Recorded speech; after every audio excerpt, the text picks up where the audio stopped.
안녕하세요. 난살마입니다. 자, 오늘도 10дугаар хичээлээр уулзж байна. За 10дугаар хичээл дээр юу үзэх хамтдаа харцгаая.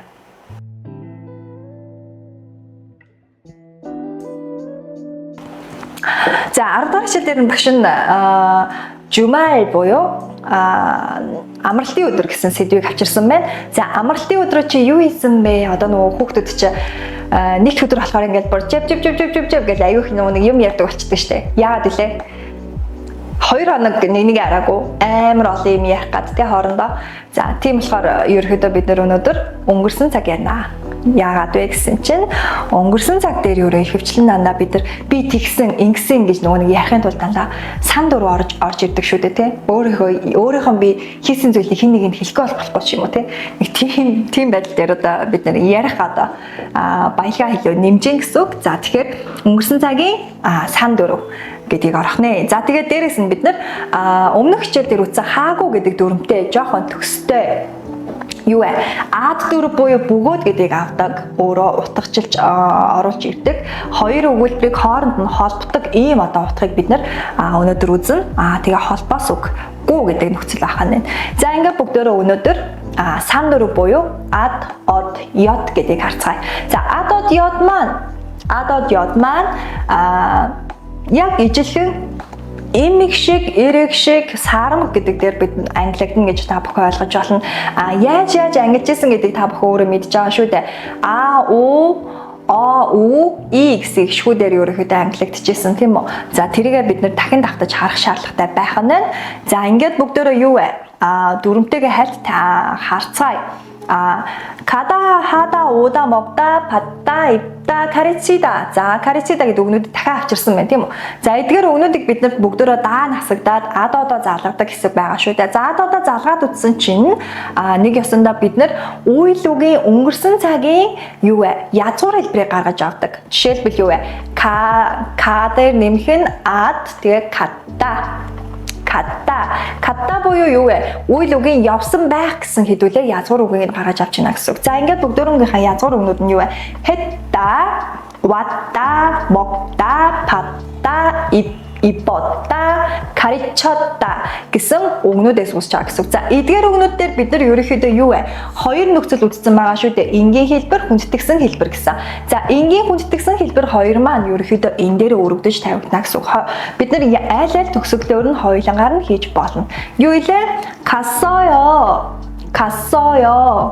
갔습니다.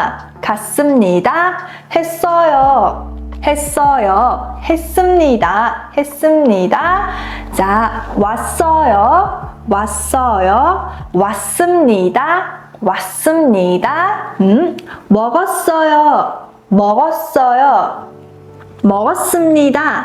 먹었습니다.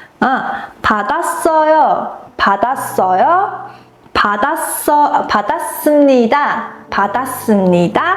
자,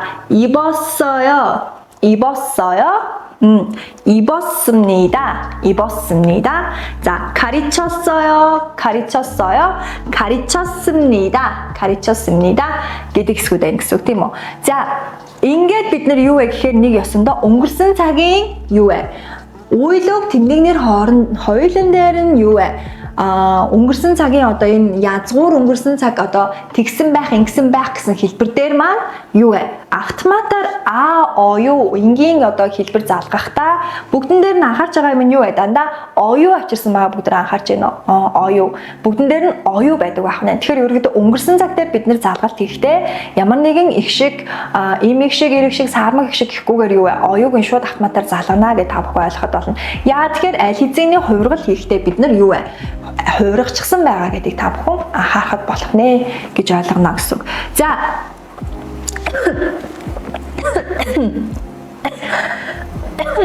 За уучлаарай. За тэгээд юу вэ? Оюу залгачаад бид нар араас нь юу вэ? 씁니다 гэдгийг залгахдаа 씁니다 маань яасан? Шууд залгагдсныг та бүхэн анхаарч байна тийм ээ? За шууд залгагдаа явдаг байх нь. За гэх шиг залгагдана гэсэн үг. За хэдүүлээ энэ дахиад бүр дэлгэрэнгүй харж үзье да. 가다 маань 갔다 юу илээ? Үйл үгийн язгуур нь 갔다. явсан байх гэсэн хоёр хэсэг болж байгаа тийм үү? Явсан байх. За тэгээд явсан байх гэдэг маань 갔다 гэдэг маань хоорондоо хураагдаад юу вэ? 갔다. тийм ээ? 갔다 гэдэг маань хураагдах нь. За 보다 보았다 봤다. 보다 보았다 봤다 гэсэн хэсэг болох нь тийм үү. За нэг ясандаа энд байгаа зүйлийг би ийшээ оруулж ирэхдээ яагаад байна гэхээр хурааж ийна л гэж ойлгох нь. Ерөнхийдөө хооронд нэмэгдэж ийна гэж ойлгох нь. Тэгэхээр ерөнхийдөө үзэх, үзсэн байх юу вэ? Үзсэн байхаа гэсэн утгатай болно гэсэн. За 마시다, 마시었다, 마시었다 гэсэн хэсгүүд үүсэж байна гэж ойлгох нь. За тэгээд 갔어요, 갔습니다. 오케이, хоёр хэлбэр хоёулаа байж болно гэсэн тийм үү. За тэгээд 봤어요, 봤습니다. 마셨어요, 마셨습니다 гэсэн хэсгүүд үүсэж байгаа. За ингээд ерөнхийдөө бид нэр сан дөрөв заалгахад амархан боллоо шүү дээ. За та бүхэн яг ижилхэн нөгөө нэг шинэ үгээ бүгдөөрөнгө яах нь бүтээл сэтгэлгээ гаргаж агаад ижилхэн хувиргаж нэг үүсгэх нь тийм ээ. За бүгдэн дээр нь сан дөрөв заалгаад хойноос нь энгийн хэлбэр, хүндэтгсэн хэлбэр хоёрыг хооронд нь заалгаад үзээрэй. За ингээд энэ бол амар том тасгал болно гэсэн үг. За багш нь энэ дээр ерөнхийдөө юу авчирсан байна? Уйлог тэмдэгнэр жинхэнээр авчирсан байна тийм ээ. Нэр үг авчирсан байна. За ингээд бүгдөө харъя да. Энд дээр чадта гэдэг үг хувиргацсан байна тийм бүгдэн дээр. За чадта, 찾았 гэж орж иж байгаа. 찾았습니다. яагаад вэ? Ирэх шиг дээр ирэх шиг нэмэгдэж байгаа гэсэн үг шүү дээ тийм ээ. За 먹다 먹었습니다. нэгэсэндээ юу вэ? имэг шиг дээр имэг шиг нэмэгдээд 먹었습니다. 만나다 ирэх шиг учраас 만났습니다. хураагдсан байна. За тэгээд ийшээ 공부하다 공부했 болно тийм үү? Энэ маань special гэсэн байна. За 공부했습니다. За 좋다 좋았 юу вэ? 오스г маань ирэх шиг учраас ижилхэн адын заалгасан байна. 좋았습니다. 자 재미있다 재미있었습니다. 이 үсг만 юу вэ? имэг шигээр орж иж байгаа учраас бид нар энэ дээр 이 보유 이 дээрээ оогоо заалгана тийм үү? 있었습니다. За тэгээд юу вэ? жинхэнэ нэрүүд байна тийм ээ. За жинхэнэ нэрэн дээр яаж хуваагддаг байсан бэ гэхээр юу вэ? их шиг гэвлэгч гэдэгээрээ яалгасан шүү дээ. За тэгэхээр 학생이었습니다. 이사였습니다. нэгэсэндээ гэвлэгчтэй тохиолдолд нь ийг нь голтон жирэглээд хооронд нь хураахгүйгээр тийм ээ иод гэдгийг нь оруулж ирнэ гэсэн үг. За тэгээд юу вэ? 학생 гэдэг үг иса гэдэг үгэн дээр маань ёс. Окей. Ингээд их шиг гэдгээр орж ирж байгаа гэсэн үг. За хэдүүлээ цааш нь харъя да. Юу вэ? Бас дахиад авчирсан байна тийм үү? За 읽다. За гол нь юу вэ? 많다. тэмдэгнэр юу вэ? уйлог, тэмдэгнэр, жинхэнэ нэр үг гэсэн хэлбэрээр багш нь дахиад авчирсан байна. За эднэрийг дахиад багш нь юу вэ? Одоо нөгөө нэг энгийн хэлбэр рүү хувиргасан байна тийм ээ? Энгийн хэлбэр рүү. За юу вэ? 읽었어요. ягаад вэ? имэг шиг учраас имэг шиг ирсэн байна. 앉았어요. 앉다 ирэх шиг учраас ирэх шиг. За тэгээд 갔어요. ирэх шиг учраас хоорондоо хураагдсан байгааг анзаарч байна. За 운동하다 운동했어요. 많다 많았어요. 맛있다 맛있었어요. 맛있었어요. 자 맛있다 гэдэг маань юу вэ? амттай байхаа гэсэн үг тийм үү? 맛있었어요. ингэж бичих шүү хүмүүдээ. жишээлбэл маш ососоё гэж ерөөхдөө орж ирэхгүй гэсэн үг байна тийм ээ. За тэгэхээр анхаарах нь шүү. ганцхан даа насагдаад хойноосоо залгадаг юмудаа авчрах нь. За 선생님이었어요. 신문 기자였어요 гэж орж иж байгаа. За 선생님이었어요. багш байсан. 신문 기자였어요. сэтгүүлч байсан гэдэг утгаар орж ирж байна гэсэн үг. За хэдүүлээ. жишээ өгнүүдийг харцгаая. жишээ өгнүүд. 무슨 일이 있었어요? ямар нэгэн чамд юу болсон бэ? юу тохиолдсон вэ гэж одоо асууж байна гэсэн. тэгвэл нь юу вэ? 무슨 일 있었어요? 어떤 색을 좋아해요? 무슨 어떤 хоёлаа ямар гэсэн тохиолдлууд байгаа. За Мөсөн гэдэг маань ерөнхийдөө өөрийнхөө мэдэхгүй байгаа зүйлийг тодруулахын тулд мөсөн гэж их хвчлэг асуудаг. За одоон гэдэг зүйл маань ерөнхийдөө ямар нэгэн онцлог хэв шинжийг нь илүү тодтогч одоон энэ хоёрын аль нь гэдэг нэг сонголт хийх гэдэг нэгэн талтай байдаг. За тэгэнгүүтээ оны гэдэг зүйл маань жинхнээс аль нь вэ гэдэг юу вэ? Аль нь яг үзүүлж байгаа тохиолдол тийм үү? Энэ хоёрын аль нь вэ гэдэг нэг хоёр юмны сонголт хийлгэж байгаа гэсэн. Ийм тохиолдлуудад орж ирдэг юу вэ? Асуух хэлбэрүүд. За тэгэхээр багш нь энэ дээр бүсэн нэр иссосоё. Өнгөрсөн цаг тийм үү? Ямар ажил байсан юм бэ? Ямар юу тохиолдсон вэ чамд гэдээ одоо ингэж асууж болж байна гэсэн. За дараагийнх нь юу гэсэн чинь 어떤 색을 좋아해요? ямар өнгөнд дуртай вэ? Ямар өнгөнд дуртай вэ? 자, 지금부터 산과 바다 중에서 어느 곳이 더 좋아요? 너는 좋아해요, 좋아요 хоёрыг багш нь ялгасан байгаа шүү дээ. Тэнийг бүгдээрээ сайн мэдж байгаа тийм ээ. За, 산, 바다. 울, далай гэсэн хоёр юм байгаа тийм. 울, далай хоёрын одоо 중에서 중 гэдэг маань энэ хоёрын гэж одоо нөгөө тэр хоёрыг нь хэлж байгаа гэсэн. Энэ хоёрын аль газар нь илүү гоё вэ гэж асууж байна тийм. Аль газар нь илүү гоё вэ? За тэгсэн чинь юу вэ? 사과와 딸기 중에서 어느 쪽을 더 좋아해요? гэсэн байна тийм ээ. За нэг өсөндөө юу вэ? алин болон гүзээлцэн хоёрын аль нь илүү дуртай вэ? Алинд нь илүү дуртай вэ гэж асууж байна гэсэн үг. За гихшгээр юу вэ? Бид нар ийм хит хитэн асуух одоо бас үгнүүдтэй байж болж байна гэсэн үг байна тий. За дуртай вэ, гоё вэ, гоё вэ ойлгосон тийм ээ. Энийг нь аль эзний түрүүчийн хичээл дээр видео хичээлээр багш нь тайлбарласан байгаа. За одоо хэдүүлээ юу вэ гэхээр хоёр өгүүлбэрийг хооронд нь холбож өгдөг ийм одоо дүрм үзэн. За энэ дүрм маань ерөнхийдөө үйл үг нэр үгэн дээр хоёулын дээр нь орж ирж болдог. Нэр үгэн дээр ерөнхийдөө хооронд нь жиргэлж оруулж ирдэг. Нөгөө нь гийгүүлэгч шиг гэдгээс ялгагдж байгаа гэсэн үг шүү дээ. За тэгээд юу вэ? Үйл үгэн дээр шууд автоматар залгагдана гэж ойлгох нь тийм ээ. За хоёр ба түүнээс дэш үйл хөдлөлийг одоо юу вэ? Ямар нэгэн тийм нөхцөл байдалтай нь холбож өгдөг ийм одоо юу юм дүрмээ гэж ойлгох нь тийм ээ. Тэгэж ингэж гэсэн утга санааг илэрхийлэх нь байна. За жишээлбэл харъя да. 지금 무엇을 먹어요? юу вэ? Одоо юуг идэж байгаа юм бэ гэсэн чинь 사과도 먹고 딸기도 먹어요. 자, нэг өсөндөө би юу вэ? 사과도 먹고 딸기도 먹다. Нэг өсөндөө би 아베 гэдэг хоёр юу вэ? Хоёр ижилхэн хэв шинжийг нийлүүлчихсэн байна гэж ойлгож байгаа зүггүй гэдэг нөхцлөөр.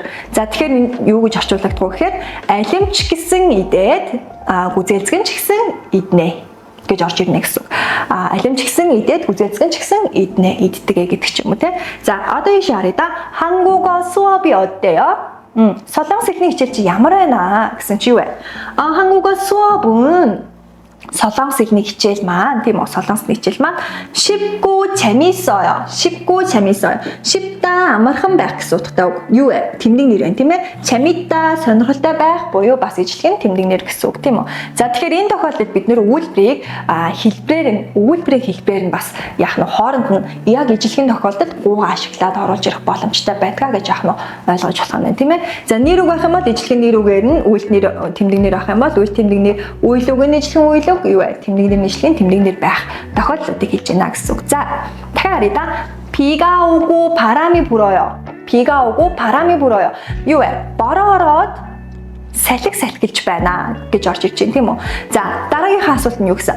어제 집에서 숙제하고 잤어요. нэг ясандаа энэ дээр юу гэж орж ирж байна гэхээр энэ нөхцөл маань мөн адил дистаралд илэрхийлдэг. Жичэ гэдэг утгаасаа илүүтэйгээр одоо юу вэ? ад дөрөв гэсэн утгыг авч байгаад бороо ороод гэсэн утга санаа илэрхийлж байгаа. Тэгэхээр нөхцөл байдал нь юу вэ гэхээр эхлээд нэг үйлдэл дараагийн үйлдэл нь тэрний дараа гэсэн дистаралыг илэрхийлж байна гэж та бүхэн яах нь ойлгож бас болно гэсэн. За тэгэхээр энэ юу вэ? 어제 집에서 숙제하고 өчигдөр гэртээ гэрийн даалгавраа хийгээд тийм ээ. хийгээд тэрний дараа яасан? 잤어요. унтсан. За окей. За тэгвэл юу вэ? 수업이 끝나고 도서관에 가요. юу вэ? нэгсэндээ хичээл дуусаад номын сан руу явна. гэсэн утга болж байгаа дуусаад. Тэгэхээр энэ үйлдэл нь ерөөхдөө дис дараа явагдаж байгаа учраас гэдэг нөхцөлийг бас авч болж байна гэсэн үг. За 쇼핑하고 집에 갔어요. 쇼핑하고 집에 갔어요. 쇼핑 дэлгүүрээс гэсэн утгатай үг тийм үү? Дэлгүүрээс. За тэгвэл дэлгүүр хэсчгээд гэрлүүгээ харьсан гэсэн утга болж байгаа. За тэгвэл энэ дээр багш нь юу гэсэн бэ? I shopping гэдээ оруулаад ирсэн байна. I shopping. Юу вэ? Зарим тохиолдолд бид нэр ингээд ганцхан нүдэрээ ингээд дэлгүүрсдэг те нүдэрээ. Энэ онлайн шопинг биш шүү гэдэг. Яг хөө ингээд дэлгүүрт лангуун дээр очичоод ингээд нүдэрээ юм ахгүй. Нүдэрээ ингэж харчаад ирдэг үе байдаг те. Тэрийг бид нар солонгосчууд тийм хошигнож I shopping гэж ярьдаг байна. Нэгэсэндээ нүдэрээ би дэлгүүр хийсэн гэсэн утгатай худалдаж аваагүй. Яг өөрөө сэтгэлийг тайвшруулсан тийм тохиолдол гэсэн. Оюутан байхад илүү хэрэгэлдэг байсан үг шиг санагдаж байна. Тэгэхээр юу гэхээр I shopping хажаа гэдэг ч юм уу те. Одоо тэгээд нэгнтэйгээ бас амар дэлгүүрсч цагийг өнгөрөөдөг байсан тийм дурсамжууд байна. Та бүхэн ч гэсэн бас хэрэгжүүлээр айгүй хөөрхөн гоё байдаг. 제 친구는 학생이고 이사이에요. гэсэн мэн тийм ээ. За энэ дээр 이사 гэдэг маань юу гэлээ? Энгийн хэлбэрээр орж ирсэн мэн тийм ээ. Энгийн. За энгийн хэлбэр буюу гэгүүлэжтэй тохиолдол 회사원 гэж байгаа учраас. За тэгэнгүүтээ манай найз нь оюутан бөгөөд компани ажилтдаг юм а гэж юу вэ? Орж ирж болж байна гэсэн үг. Нэг ясандаа энэ дээр би юу гэж хэлгээд байна гэхээр оюутан бөгөөд компани ажилтдаг юм гэдэг маань нэг цаг үед хийгдэж байгаа юу вэ? Бас нэг хэв шинж байгааз. Тийм болохоор би энэ дээр JJ эсвэл бөгөөд гэдэг хоёрын буруу аль нэгийг нь авч ийна гэсэн үг. За тэрний талын харъя. 언니가 이사였고 시인이었어요 гэсэн мэн. За тэгвэл 시인 гэж одоо орж ирж байгаа маань юу илээ? Ямар нэгэн тийм одоо бичвэрч зохиолч гэсэн утга санаагаар орж ирдэг шүү дээ. За тэгэхээр энэ дээр ерөөхдөө нэг ясандаа манай эгч маань эмч байсан бөгөөд юу вэ? Тийм зохиолч, бичвэрч одоо байсан гэж одоо ярина гэсэн үг байна тийм ээ. За тэгэхээр энэ хоёр цаг маань ч гэсэн ижилхэн хоёулаа өнгөрсөн цаг дээр яригдж байгаа учраас хоёулаа энэ юу вэ? Өнгөрсөн цаг дээр оруулж ирсэн байгаа гэж та бүхэн ойлгож болохоор байна гэсэн үг. За нэр үгэн дээр энэ дээр нэг юм тодруулахад нэр үгэн дээр юу вэ? 시인이었고 гэсэн мэн тийм үү? За тэгээд юу вэ? 이사였어요. 또 썼으면 팀에 이사였어요. 자, 시인 гэдэг үгийг бид нэр төгсгөхдөө яаж төгсгдөг вэ? нэр үгийг төгсгдөг хэлбэр маань иею эсвэл ею хоёр байсан тийм үү? Одоо цаг дээр яригдчихсэн. Нэр үгийг харин төгсгдөг хэлбэр дээр нь бид нэр үгийг өнгөрсөн цаг руу шилжүүлээд тэрийг төгсгөх юм бол бид өнгөрсөн цаг руу шилжсэн цагаас ахуулаад бид үйл үг тэмдэг нэр шиг дандаа төгсгөнө гэсэн үг. Үйл үгийн нөхцлүүд ирэх нэ. Тэгэхээр одоо энэ яасан үйл үгийн нөхцөл авчихсан байх шүү дээ, тийм ээ? За тэрийг бас анхаарах хэрэгтэй байна нэ. За, 오빠가 프랑스 사람이고 학생이에요. 오빠가 프랑스 사람이고 학생이에요. За нэгэсэндээ 오빠 юу илээ ахын гэсэн үг ахна те. 언니 эгчин нэгэсэндээ энийг ямар хүн дуудаж байна? 언니 오빠 гэж дууддаг нь эмэгтэй хүн байх хэрэгтэй тийм ээ. За тэгэхээр эмэгтэй хүн өөрийнхөө эгч ахыг 오빠 언니 гэж дууддаг ахна. За тэгэхээр 오빠가 프랑스 사람이고 학생이에요. юу илээ? манай ах нь 프랑스 хүн бөгөөд тийм үү франц хүн бөгөөд оюутан юм аа гэж одоо нэг ясандаа энэ хүний мэдээллийг хоёр оруулж ирж өгч байгааз за энэ тохиолдолд ч гэсэн бид нар бас юу вэ хүүг авч болж байна гэсэн үг. Тэгэхээр бөгөөд гэдгээр орчуулагдана. За тэрний дотлыг харъя да. 바트 씨는 몽골 사람이고 바트 씨는 몽골 사람이고 종국 씨는 한국 사람입니다. За энэ тохиолдолд жинхнээсээ нөгөө нэг баа бөгөөд бат нь юу вэ? Монгол хүн хинэн монгол хүнч гэдэг ч юм уу тий одоо монгол хүн бөгөөд нөгөө хин бэ? 중국 нь бол 한국 солонгос хүн юм аа гэж орж ирж байгааз солонгос хүн юм аа гэж орж ирж байна гэсэн. За дараагийн хэдүүлээ жишээ өгүүлбэрүүдийг харъя да. Дараагийн жишээ өгүүлбэр нь 저는 친구를 만났고 нэгсэндээ юу вэ? Хоёр дүрм хоёулаа давхар явж байна гэсэн үгийг багш нь илтгэхийг хичээлээ. За тэгэхээр 친구를 만나고 동생은 영화를 봤어요. юу вэ? Би найзтайгаа уулзсан бөгөөд дүү маань кино үзсэн гэж гэдэг утгаар яригдж байгаа. 자, тэгээд 이 사람은 영어 선생님이었고 이 사람은 영어 선생님이었고 한국어 학생이었어요. 이거 뭐다? энэ хүн бол гэж янте. Энэ хүн бол англи хэлний багш байсан бөгөөд юу вэ? Солонгос хэлний сурагч байсан. Нэгэсэндээ юу юм? Франц байх юм бол би одоо англи чам заа, надад солонгос хэл заа гэдэг ч юм уу те. Тэгэхээр нөгөөнийхөө байрнаас харах юм бол багш мөртлөө миний сурагч байсан гэдэг утгаар бас ярьж болж байна гэсэн. Солонгос бол тиймэрхүү байдлаар айгүй их хоорондоо communication үүсгэх боломж айгүй их байдаг. Англи хэл заагаад эсвэргээр юу вэ? Солонгос хэл авдаг ч юм уу. Иймэрхүү байдлаар нэгэндээ багшилдаг тийм боломжууд айгүй их байдаг шүү. Тэгэхээр та бүхэн хин нэгэнд багшлах хэмжээний солонгос хэлтэй ч юм уу англи хэлтэй байвал бас илүү юу вэ? Олон найзтай ч юм уу те илүү бас нөгөө нэг түгээмэл одоо таныг хайж ирэх хүн их болно гэж та бас яг ойлгож бас болохоор байна гэсэн. За энэ дээр юу гэсэн бэ? 축구 경기. 경기 гэдэг маань ерөөхдөө тэмцээн уралдаан гэсэн утгатай. Тэгэхээр 축구 гэдэг маань юу вэ? Хөлбөмбөг. Хөлбөмбөгийн тэмцээн уралдаан маань гэж орж иж байгаа. Тэгэхээр ерөөхдөө хөлбөмбөгийн уралдаан маань 재미있었고 즐거웠어요. 즐거웠어요. За нэг үсэндээ юу гэхээр үнэхээр сонирхолтой байсан бөгөөд яасан бэ? хөгжилтэй байсан гэж орж иж байгаа. хөгжилтэй байсан. За гэдэг утгаар орж иж байна. За 어제 저녁에 치킨도 먹었고 피자도 먹었어요. Нэгсэндээ юу вэ? Өчигдөр орой 치킨 чигсэн идээд, 치킨 идээд дээрэс нь пицца чийдсэн гэсэн утгаар байгаас. За гэж бас орчуулж бас болно гэсэн. За хэдүүлээ өнөөдөр 김재한ыг авчирсан байна. 김재한тэй амралтын өдрөөр юу хийсэн талаар нийлүүл хамтдаа ярьцгаая. За 재한 안녕. 재한이 맞는지 궁금한데 재한이 맞아요? 재한이 мөн өгдөөдөө багш нь шууд хайж үзэж байгаа. За энэ юм шиг байна гэж зургийг татаад аваад ирсэн шүү дээ. За тэгэхээр багштайгаа хамтаа бас BTS-ийн хичээл эзгээ те. За 주말에 무엇을 했어요? 지한 씨 주말에 무엇을 했어요? гэсэн чинь 지한 болохоор амралтын өдөр хийсэн ажлаа надад хэлэх юм те.